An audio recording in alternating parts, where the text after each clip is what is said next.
Time now for sports on 104.7 The Cave. Here's Ned Reynolds.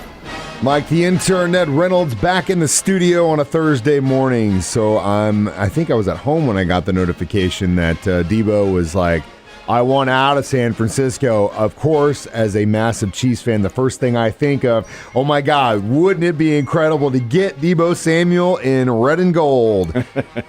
But that will not be cheap. Well, yeah, and that's just it. I have my doubts that it's going to happen. First of all, it has to be a trade. Debo Samuel's not a free agent. Hasn't been around that long, number one. And number two, there's no indication from the 49ers that they're even going to trade him to begin with. These players can talk all they want, but you have to honor the contract. So if he doesn't want to play for San Francisco and they don't trade him, he's going to sit out for a year. Then things become a little bit different. But do you want to take that risk? Of course not. Debo Samuel was a very good player in college at South Carolina. He has had a breakout year last year. He would look good in a Chiefs uniform, no question about that. But it would be very expensive, and it would be a trade, so I don't think it's going to happen. Do you think the 49ers are even going to let him go? No, I don't think they would. I think they'll try to pacify things. Usually players make these comments because they want an upgrade in their contract. I want more money. Well, after all, I think the 49ers will probably sweeten the pot. The guy has a lot of abilities, has a good QB with whom to throw, so, yeah, I think they keep him. He's a dangerous offensive player because he can literally do anything, and he's only been in the league a couple of years. If he goes out and balls out this year, he's definitely going to get that paycheck when free agency comes around. See also Tyreek Hill. This, Russian-Ukraine thing is just in unprecedented, and now that you've got the sanctions going on, you've got the sports world saying, in their way of sanctioning it is just to pull Russia out of these events, and it looks like the Wimbledon thing kind of struck a chord with the Russians a little bit, didn't it? Well, the top player in the world, Daniil Medvedev, is Russian. He won't be playing at Wimbledon. Neither will any of the outstanding players from Belarus. They are both out of it. Belarus, of course, identifies with Russia and has said they're in favor of the Ukrainian invasion. So, no, those players are not going to be permitted to play. Is that the right move? Well, it's done for publicity. It's to show the world, hey, we're anti this invasion and so forth and so on.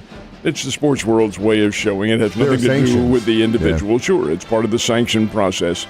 So, no, it doesn't look as though they'll be playing unless things get settled, and I doubt that they're going to because the applications for Wimbledon are being made right now. So don't look for any of those top-level players from the Soviet bloc, or what used to be the Soviet bloc. Don't look for them to be playing. Do you think it's going to go beyond this as far as like the World Cup or on down the line maybe? I mean, we got the Olympics coming up pretty soon. Already has with the World Cup. Yeah. The World Cup is in Qatar this year. It's in September and October when it's HOT over there big time. But the Soviet teams have already been banned from it. They're out, and then playing. You think it's going to go beyond this even further down? Depends on what the world situation is. Things differ from what it was 50, 60, 70 years ago. 2 years ago, bro. It's a different process altogether. So the sanctions, they're there. The world knows those sanctions exist. It isn't a secret at all. So from the sports world, it hurts because that's top-level competition. But, hey, you've got to do what you have to do. Yeah, you got to do what you got to do. Speaking of which, I know that you're still in the know, and you're kind of my man on the street when it comes to things and being in the know. So there's a little bit of an announcement coming up later this morning, isn't there? It's at 10:30 this morning, and I know the time, and I know the place. I have to tell you, I do not know what's going to happen. It'll be the naming of the JQH Arena to a new corporate name. Missouri State has had this on the market now for almost 2 years now. And I'm sure it's an expensive proposition, so I'm assuming that it's a large company that's going to make the purchase. But be that as it may, it'll be the naming rights. So the JQH Arena, which is still what we all call it, although that's not the official name of the place, is going to have a new corporate name, as at least I'm assuming it's a corporate name. May not be. Maybe the Mike Holmes Arena. Who knows? Are you serious? The Intern Arena? Didn't you pay the money for it? Oh, my God. Oh, that's where my taxes went. Okay, well, that makes sense. No. It wouldn't be taxes. This is a private donation. And with all the money you're making, that, ladies and gentlemen, that's what it is. The Intern Dome. The Ned Bowl. It's finally coming true. Hey, that ain't going to be it. No.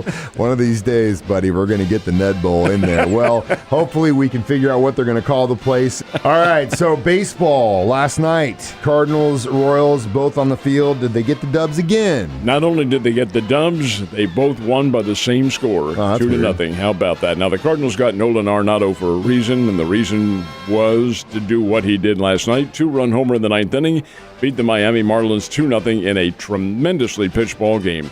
Tell you, the Cardinals were totally stymied by a guy named Sandy Alcantara. Sound familiar? Of course. He's a former Springfield Cardinal, a former St. Louis Cardinal, traded over to the Miami Marlins, and he shut down the Cardinals big time. But relief corps, Miami's not a very good baseball team. They just simply are not. They couldn't score on any of the Cardinals pitching, led by Miles Michaelis. So the final score is 2-0. Cardinals get the win. Kansas City Royals scoring also a 2-0 win in the most benign fashion. That was windy and blustery up in Kansas City. First run comes in the first inning on a Bobby Witt double play. That is not an RBI, folks, but the run counts. So it was 1-0 there. Meanwhile, Daniel Lynch is pitching for the Royals and holding people down. And then the second run scores, and I love this, on a Mondesi bunt.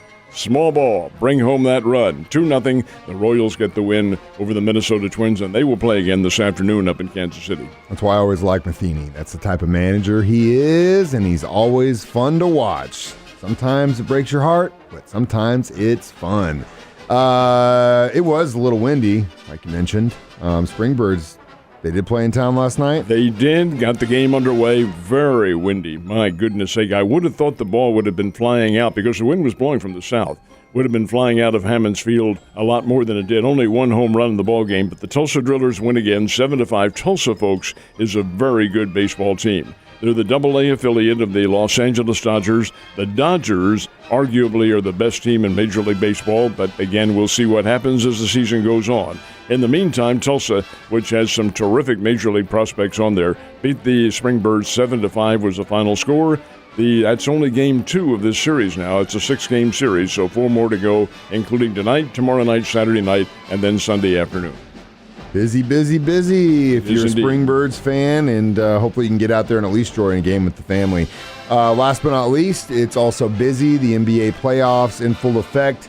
What have you seen so far? Wanted to watch that game from the TD Garden in Boston to see what kind of a reception Kyrie Irving would get from the Boston fans, and it was very predictable. Huge crowd on hand, and boy, did they ever let him have it. Choruses of boos that went on for the entire game. And as a result, don't think these players don't hear this. Irving had a terrible game. The Boston Celtics win, coming from behind, beat the Brooklyn Nets 114-107, and the Celtics now have a 2-0 lead. Philadelphia-Toronto. Philadelphia goes into this game with the Toronto Raptors leading 2-0. Big game for Toronto. Tie, they go into overtime. Philadelphia has a guy who's a candidate for the NBA Player of the Year. His name is Joel Embiid. He is about 7 feet tall, arguably about 6'11", maybe. One-time Kansas Jayhawk. He hit a turnaround jump shot from about 100 miles away with 0.9 seconds remaining. Won the game for Philadelphia 104-101. 76ers have a 3-0 lead. Then the Chicago Bulls go into Milwaukee, upset the Milwaukee Bucks 114-110. That series tied at a game apiece. 3 more games tonight. Man, exciting stuff going on in the world of basketball, Ned. Congratulations again on the Ned Bowl, and I can't wait to watch all Missouri State games in the Ned Bowl this season. I'll see you tomorrow, man.